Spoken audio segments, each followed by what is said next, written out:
5-3 win for the Mahoning Valley Scrappers in Game 1 of the series here at Falcon Park.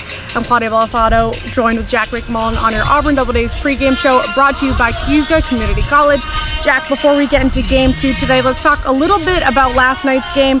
It was a long one, 13 innings. The Doubledays not able to get a win.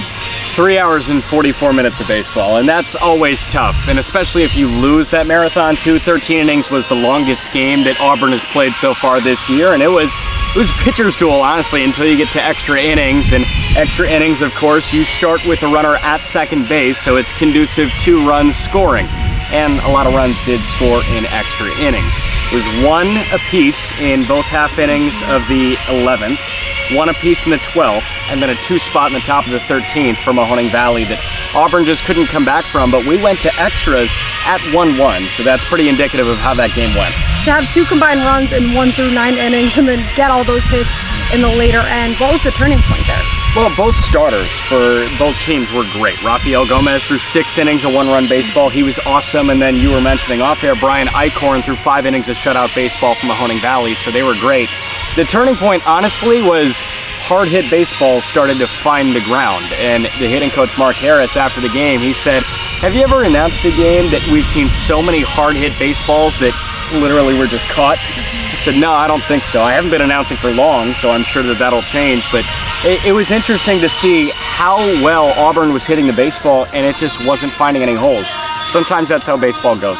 And the Doubledays had Alfonso Hernandez in those extra innings by himself, whereas Mahoning Valley actually had a few of the guys from the bullpen. How much of a difference does that make for the team?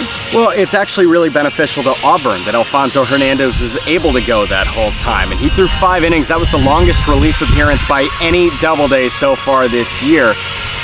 Mahoning Valley, they burned a lot of relievers. You know, that might hurt them for games 2 and 3 of this series. Thankfully, Auburn has an off day after this series, but that was humongous for Alfonso Hernandez to go 5 innings of relief. They only used 2 relievers, so now you've got pretty much the entire bullpen with a newcomer. Dylan Beasley is a new Doubleday, so he's active out of the bullpen too. This is a really deep pitching staff right now, and Auburn can utilize that in games 2 and 3.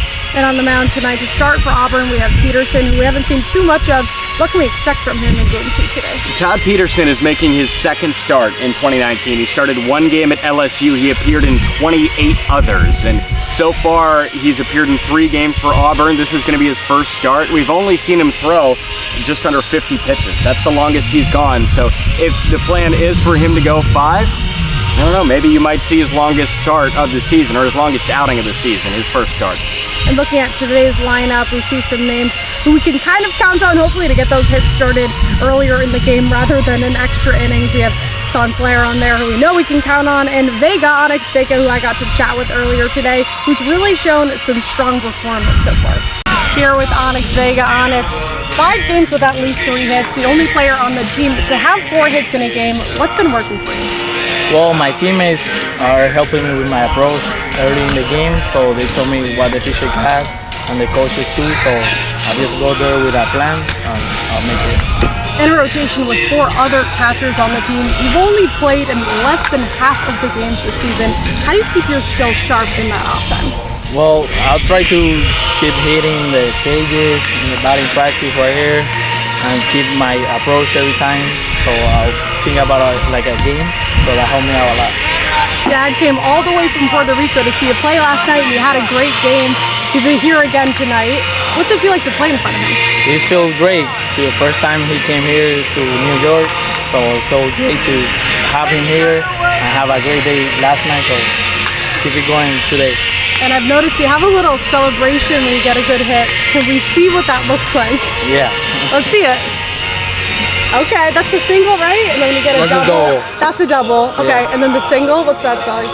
Stir the pot? Yeah. Okay. Hopefully we see lots of that tonight. Onyx Vega in the lineup in Game 2 against the Mahoning Valley Scrappers. Onyx, good luck tonight. Thank you. And on the mound to start for the Scrappers tonight, we have Ethan Hankins, who was a first-round draft pick for the Indians last year. Tonight, he's on the mound to start for the Scrappers. And the Indians love Ethan Hankins. He's the 7th best prospect in the Indians farm system per MLB.com, and this guy can slice and dice. He's done it against Auburn so far this year. He started in the series in Eastern Ohio at Mahoning Valley. Hankins is a big dude that can throw hard. He's got a good curveball. He's a future big leaguer, so Auburn has a chance to really show off against a really talented arm today. Game 2 against the Mahoning Valley Scrappers at Falcon Park tonight. First pitch set for 7 p.m. This is your Auburn Doubledays pregame show brought to you by Cayuga Community College. Make sure to catch all of the action on FingerLakes1.com with Jack McMullen and JD Rachi. Thanks for watching, guys.